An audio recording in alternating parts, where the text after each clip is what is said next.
I'm skipping ahead to day 12 because the last few days aren't particularly interesting. Day 10 has some fun tricks in how you can actually solve the puzzle, but there's nothing Janet specific about writing the code to solve the puzzle. So I wanted to skip to day 12 because it's the next day where I have something Janet-y to say. And the puzzle itself is pretty interesting. We're asked to play Picross or P-Cross or whatever that game is. Um, so we have these list of links of runs of these springs. This is a spring, so there's one spring, and then three springs, which matches that. 1, 3, 1, 6. And then we're asked to solve these puzzles, figure out all the possible combinations that match this given. So there's only one possible way to make a run of 1, 1, and then 3, which is to put a dot here and springs there. And for each line of this puzzle, we need to find the number of distinct possible ways that it could satisfy the groups given to us. So there might be a smart way to solve this. I'm gonna do this in the way that I solved it when I was doing these originally, which is just search all possibilities. It is fine, completes quickly, not too quickly, but fast enough to solve this problem. Um, and this solution kind of relies on linked lists. And this is something that Janet is criticized for, or I've seen people on the internet criticizing Janet for its not having linked lists as its first class composite data type. It's like primitive product type. Instead, Janet uses tuples, which are its immutable vector type. And that's how it represents its own abstract syntax tree, is not as a linked list, but as a tuple. And this makes some people very upset. But of course, Janet has linked lists, even if it's not the primitive data type. And we're going to use linked lists in this problem. And we're just going to implement linked list as a pair of a head and a tail. So I have the test input here. It's going to be just a little bit of parsing. It's really not much. So I wrote just the scaffold that I've ended up writing in roughly every video. And I'll say we're going to split these lines. A line is input and then a space and then the counts, I guess. And the input is just say everything to a space and capture that. And then I'll say string split what we just had on the empty string. I'm using the string split that I defined in the previous video, which is not Janet's native string split, which does not, Janet's native split does not handle splitting on the empty string. But I like that. I think it's a nice behavior that I use a couple times. Just give me the characters. I think that's right. And then counts is going to be split on comma and our old friend number d plus. Then we have to remember to group that. And I think that's it. Judge kind of, it's formatting heuristic is a little bit off, but I want to group each line as well so that these are connected together. Great. So that was it for parsing. Pretty easy. Now let's solve this thing. So we're going to match this, and I'm going to write a function that is valid combinations, or I'll just write combinations. And I'm going to take inputs, I'm going to take the counts, and I'm going to take the current count. I think that's all I need. So what is inputs? Oh yeah, we're going to do a sum loop of, this will be input and counts in the input. And then this is going to say combinations, inputs, counts. And I'm calling these inputs because I'm going to implement this as a state machine where we read one of these and we decide what to do based on our current state and the next character that we see. So combinations is going to return the number of possible combinations that this could be. And I'm going to write it as, call this like combination star. Because Rogue is going to start with a current count of 0. And I'm also going to convert to linked list counts and then 0. And I'm just going to define a primitive to linked list function. So I'm going to take some indexed value, a tuple or an array, and I'll say give me the first from the index and give me to linked list the rest of the index. I'm not actually sure if that's a function or if I need to slice it. Didn't know. Rest. That'll be slice index from 1.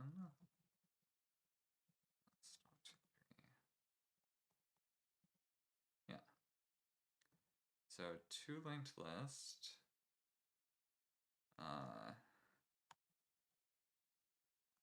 Oh, this is a good chance to talk about this.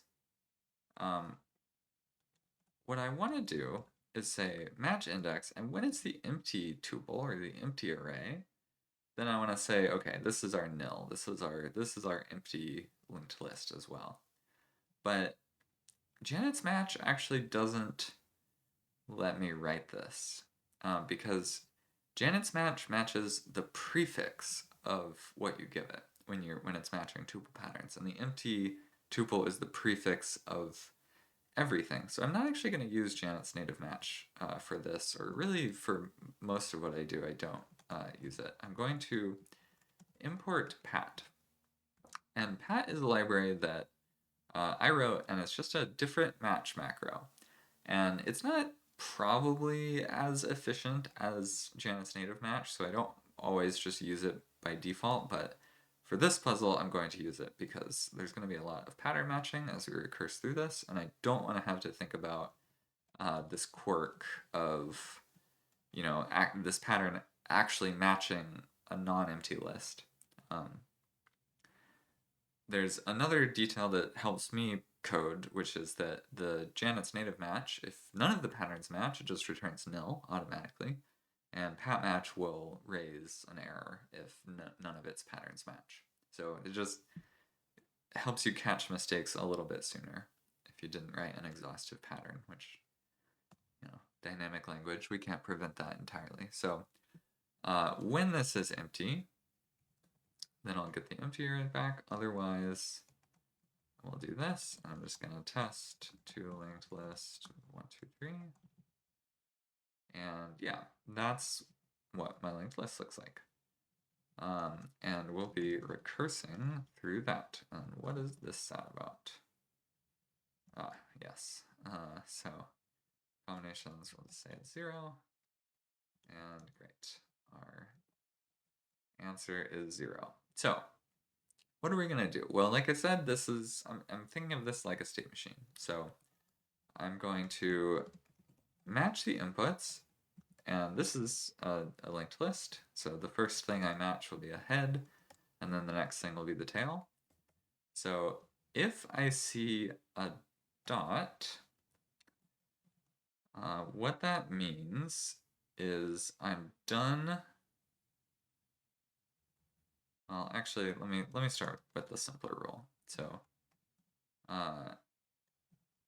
this will be, I'll just shadow it and call it inputs again. So if I see a spring, then I'm going to recurse on the remaining inputs, the counts which are the same, but I'm going to increment the current count. So the current count is going to be like the length of run of springs that I am currently looking at.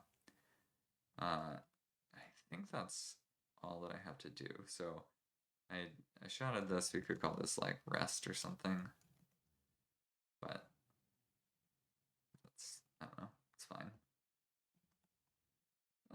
If I see a dot, then I have to do something different, depending on whether I've seen any uh, springs yet. If this is a transition from a spring to a dot, then I want to behave differently than if this is a dot followed by another dot. So rather than storing like the previous input that I'm encountering, I'll just say if current count is 0, then this is just another dot and I don't have to do anything. I'm just going to exactly recurse with, current count to 0. And just pop off one input from the inputs. Otherwise, if this is the first dot that I'm seeing after a run of springs, I have to do something kind of sophisticated. Not that sophisticated, but I have to say, well, does my current count, the number that I've seen so far, match the expected next count? So I'm going to say pat match counts. And this is also a linked list, so this will be head tail. So if it starts with something, this is the pattern that Pat allows you to write, which says this is if this value is equal to current count, meaning that like we just saw, assume that the next thing we want to see is 3, and we just saw 3, and now we see a dot, then like current count when we get to this point is 3. 3 is the next thing we need to see. We're great. So we like say, okay, we saw the 3, so we get to remove it. So the tail of this will be the remaining counts. And we'll say, okay, start over with the new inputs, the new counts, and current count of 0. So we reset the current count. We like pop to this count, we're done with it, and we reset it, and we keep going without it. And if it's anything else other than this, like if we got to this point and we transitioned from a spring from a hash to a dot, and we hadn't seen the right number of characters, or we'd seen too many characters or something, then it's just 0 is the answer. Like the number of combinations, we've reached an invalid state. We don't need to keep going. We can just say, nope, there's no way to make this work. This pattern does not match. There's 0 ways to make this pattern true. And this is kind of sufficient, except what do we do when we get to the end? So what do we do when inputs is empty? So we've seen all of the inputs. Well, we kind of have to like do this same logic, I think, which is a little bit gross. Which is we're gonna say pat match counts. So either it's equal to current count, and then there's nothing left. So our current count is something non-zero, and there's nothing left. Or it's empty, then we return if current count, so there's no expected counts left, that's fine if we haven't seen any springs yet. So if current count is 0, then that's good. There's one possible combination. Otherwise, something's wrong. We have springs and it's not expecting springs. And then here we see a current count. That is also 1. So combinations is only ever going to return 1 or 0. And it's basically going to say 1 if this is a valid pattern, and 0 if it's an invalid pattern, until we get to question mark. Question mark is the time that we're going to have multiple different ways. But let's test this as it stands first. I'll come down here and say test combinations, and this will be dot hash And we'll say that I'm expecting a run of 2 and nothing else. So, unknown combinations. I didn't recurse properly. Okay, so this passes, and I'm just gonna make sure that, various other cases don't, so that didn't work. This is a pattern that does not match, and that is on line 106. But which specific pattern? Not sure. So we got to 2 and then 1. So, I just don't have the default case where if it's not one of these cases, then it's just 0. Great, and it's raising an error down here because I tested it on the test input and I haven't supported question marks yet. So that accurately says, like, no, that doesn't work, and let's just make sure that 1, 1 also doesn't work. Great. And that shouldn't change anything, but this should still work. So we're testing the different ways that we can get to the end. So that's valid. That's what I expected. I think that's really all the cases. So now let's look at question mark. So if we have a question mark, then what I want to say is, okay, we're just going to add up the two, like the question mark is either going to be dot followed by inputs and everything else stays exactly the same. We're not like advancing counts or changing current count or anything because that's going to happen by virtue of this.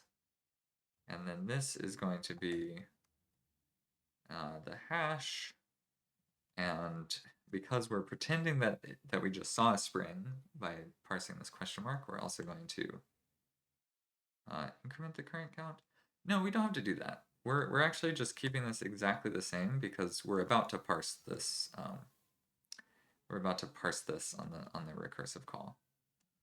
So that didn't change anything, but let's just make sure. There's only one possible way that we could do this. There's only one possible way that you could make that happen. But now there's 2 possible ways. That could be a hash or that could be a hash. Let's see if that works. Yeah, okay. And then if I said 1, 1, there should be exactly one way to make that work. Okay, so this looks pretty good. Let's try it on the test input.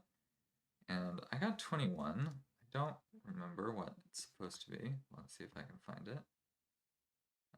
21, okay. So let's try it on the real input. 7163, great. Now, part 2 is exactly the same problem, but it's going to ask us to inflate the inputs. So we'll say inflate it by 5, inflate counts by 5, and I will make inflate. I don't know, inflate's maybe not the right word. It's like duplicate, I guess. We'll say duplicate some indexed structure, tuple, or an array some number of times. So I'll just say results is this array and repeat times array concat result the structure and then return the result. So I'm kind of nervous about this because I think this is going to take a really long time, even on the test input. So okay, it did complete, and let's see if that gave me the right answer at least. Nope. Okay, I went and I actually read the problem and I saw that I'm doing the wrong thing to the input. So it's not just duplicating the input 5 times, it's joining it with a question mark in between each copy of the input. So we'll take the input and we'll like intercalate it with a question mark. So it's not quite duplicate. I'll add like in between here, and we'll say array concat in between, unless this is the last time. So instead of the repeat macro, I'll say for I 0 to times. There's probably like a cleaner way to write this, but when I is less than 1 minus times, put in between, and I will say this will just be like a dash, just so I can see it clearly. Yes, you will get this in between, and you will get nothing in between. Expected array, whoops.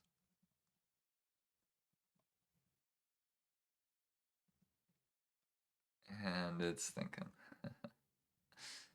Okay, so my duplicate works correctly, and it looks like I got the right answer that time. At least a much bigger answer. Great, okay. So, that was really slow, as you noticed. So, all we have to do to solve part 2 is to make it fast. I'm just going to do this in the dumbest way possible, which is my combinations star. I'm just going to give it another argument. And this will be the memoized results of myself. And I'll say,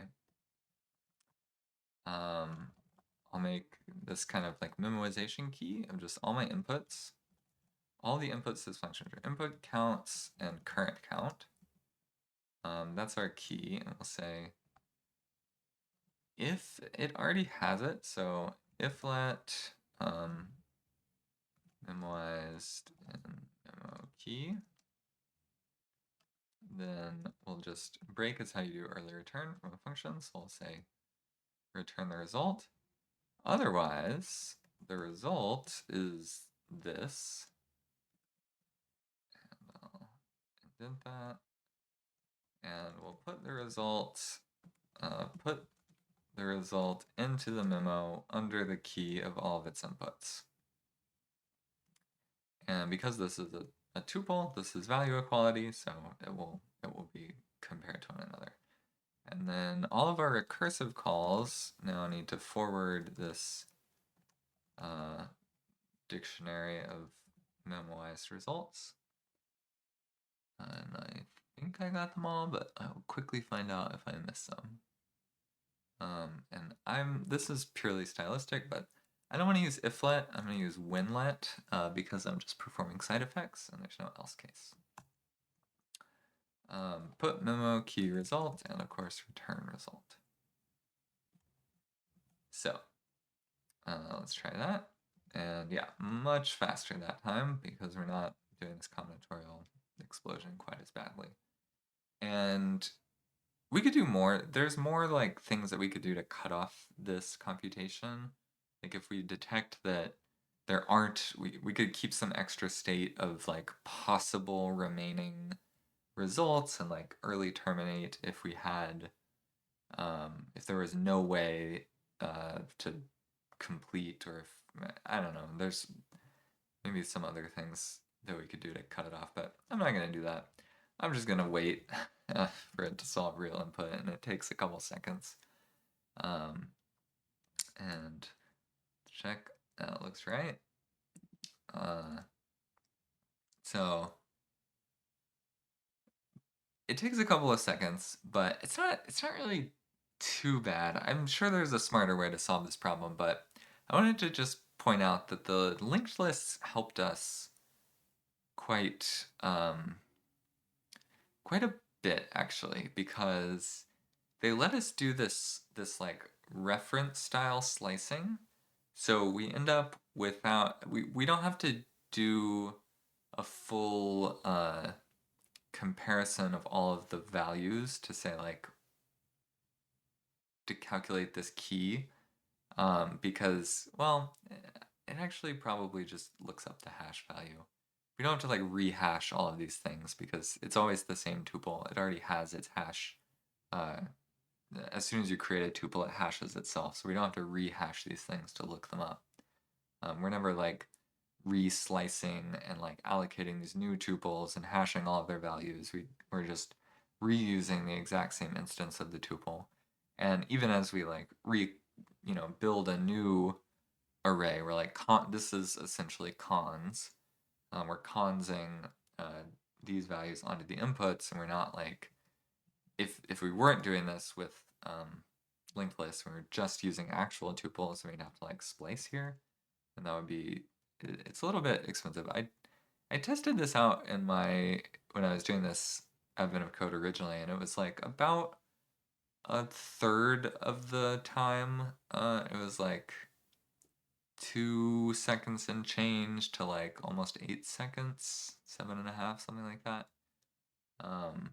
So it was a decent speed up, but also just the recursing on linked lists just feels right.